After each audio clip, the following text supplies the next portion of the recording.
What's going on, ladies and gentlemen? It's Daniel, and welcome back to our video. We got a few NASCAR stories, good, bad, and all in between. Let's go ahead and just jump straight into it. So the first thing we're going to talk about is something really awesome to hear. You know the next driver who's joining the SRX? Willie T. Ribbs. Willie T. Ribbs will be joining the SRX next year.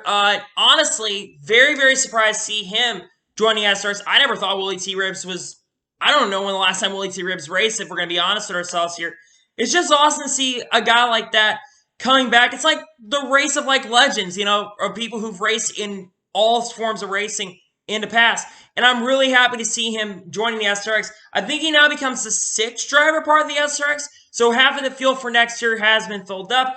I'm just wondering what other cool drivers are going to get announced, like maybe Jimmy Johnson, Jeff Gordon. Who really knows who's going to end up in the SRX? But great to see Willie T. Ribbs join the SRX.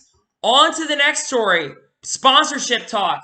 Bubba Wallace continues to get a lot of sponsorship regardless of the pandemic. He has a new sponsor, Kingsford. Now, this is a personal deal. This is not a deal with Richard Petty Motorsports and Bubba. It is just a personal service deal with Bubba Wallace. It is amazing to see the amount of sponsors that Bubba Wallace has gotten, especially over the last couple of months, you know, like now Kingsford, DoorDash, Cash App, Columbia, just every sponsor that he's been able to pick up, especially over the last couple of months, I think is really incredible. And I know that Richard Petty Motorsports and that team has talked about they have a lot of major announcements coming really soon. And it's regardless of the pandemic, it's awesome to see a driver, regardless of what they believe in or not. It's great to see any driver get any new sponsorship or any new sponsor in the sport, especially since some teams are possibly talking about shutting down, like Germain Racing, and Levine's already shutting down at the end of this year. Trust me, it really says we're going to see teams shutting down.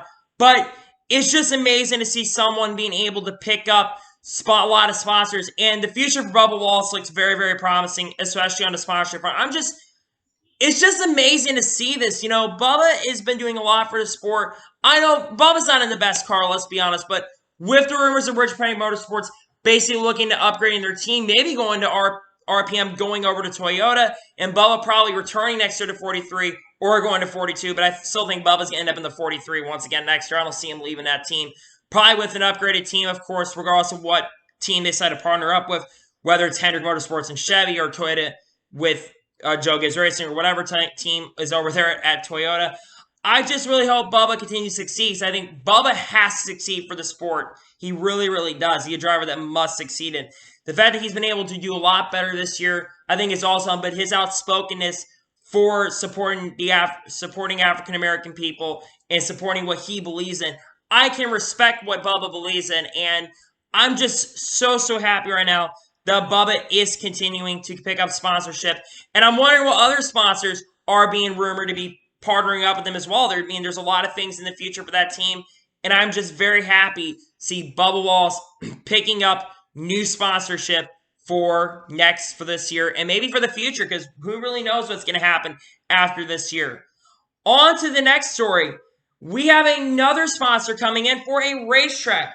Darlington has a new deal with Boeing, which will sponsor the track's backstretch. The track's backstretch will become the Boeing backstretch.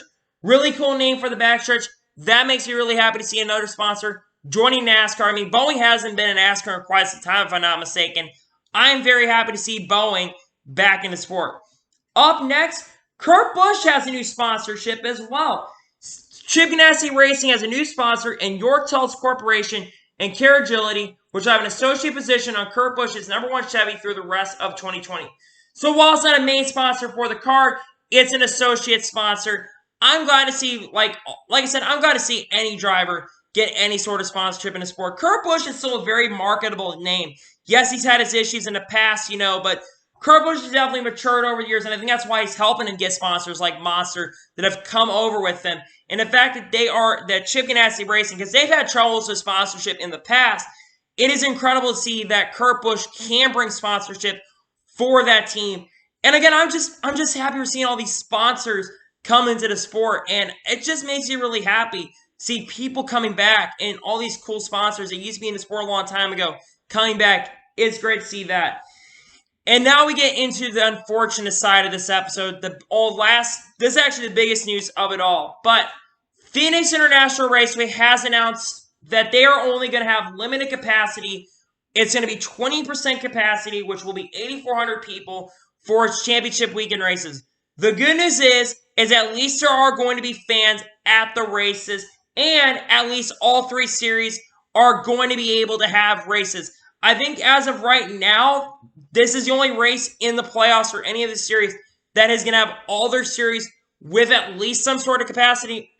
The bad news is not full capacity. I really wish that Phoenix was able to have full capacity, especially since, one, it's Jimmy Johnson's possible final Cup Series race, even though Jimmy Johnson might be rumored to coming back here next year. Someone running a couple Cup races, maybe for Hendrick Motorsports or some other organization maybe here. That has been rumored around. He might come back next year and run a couple one-off races at racetracks he was not able to go to, maybe like Chicago or Sonoma.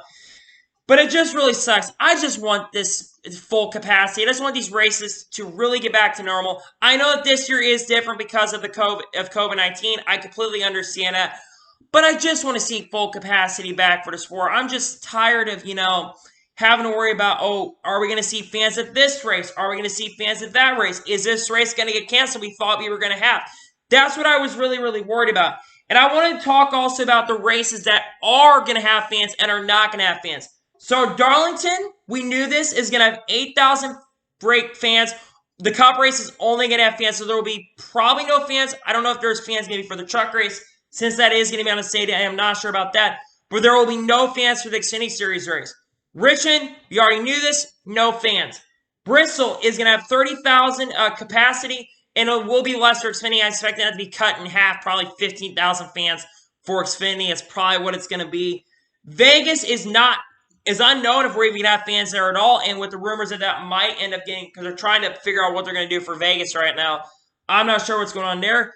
Dega is going to have limited capacity. I think it's 20% there as well, if I'm not mistaken, and it will be for only the Cup race. The Charlotte Road Course is to be determined. With the recent reopenings for Charlotte, we might see limited fans at the Charlotte Road Course. We'll have to see there. Kansas is to be determined as well. Texas will only have the Cup and truck races, and it'll be only limited capacity. Martinsville, it is to be announced. I'm not sure since it is in Virginia as well, but it's not till the beginning of November. We'll find out very, very soon. And Phoenix, 8,400 daily. I'm also just in general worried right now if we are going to see, full capacity. I don't know if this is going to end up affecting next year in a sense. I'm not worried about this year. I knew that this year we were going to see a lot of these races, especially in the playoffs, have less fans. But I'm worried about next year if we're going to see fans at all next year at some of these races. I'm not sure how long this COVID stuff goes. If COVID does last a lot longer than it already has been lasting, I'm just worried that is the Daytona 500 going to have limited capacity? Is like Southern 500 next year, hoping it'll be done by then, like Phoenix going to get affected? California gets affected. What about the new racetracks? What about Nashville? What if those races end up getting affected next year? That is what I'm really worried about right now, because I'm not sure if we're going to see full fans. I do think that vaccine is really what's holding everything up for all the fans to come back. I've heard rumors that they're trying to fast track that to try to have it out by the end of this year, but I've been hearing that they might have it out by the summer of next year, so it's really unknown if we're going to see fans at these specific races. We're going to find out here very soon, but I just really want things to get back to normal. I want fans back in the infield. I want fans to be able to go enjoy the races and the fan experience, especially since they're considering one-day shows. I want to see fans back in there. And not just for the fans' sake, but the team's sake as well. Like I said, with all these teams shutting down and a rumor of more teams eventually shutting down, these one-day shows are definitely going to help that they're being rumored right now. But I just hope we can get full fans at full capacity back here very, very, very soon. So yeah, that's really all I wanted to talk about on this episode. So anyway, I might be tomorrow doing a video on all the throwback schemes. I'm considering doing that. Stick around on my channel because I might have it coming out tomorrow. If not, I apologize. Also, I might have my 300 subscriber Q&A video, the question and answer video being released at some point here very soon for you guys to ask questions on all the platforms. I'll talk about it here very, very soon.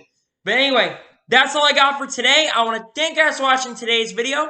Please like and subscribe to the channel, turn notifications on so you can be notified when a video does go live on my channel. Follow me on Twitter, Facebook, and Instagram. Link in the description below for that. And comment your thoughts on today's video. What do you think about Bubba Wallace picking up all the sponsorship that he's been getting recently, including Kingsford? Are you happy about it or not? Let me know in the comments below. And what do you think about Phoenix not having full capacity for the championships race, considering it is Jimmy Johnson's final full-time cup race? Are you happy about that or not? Let me know in the comments below. Anyway, like I said, a lot of great content coming up here on the channel very soon. I want to thank you guys for watching today's video, and I'll see you guys next time. Take care, everybody.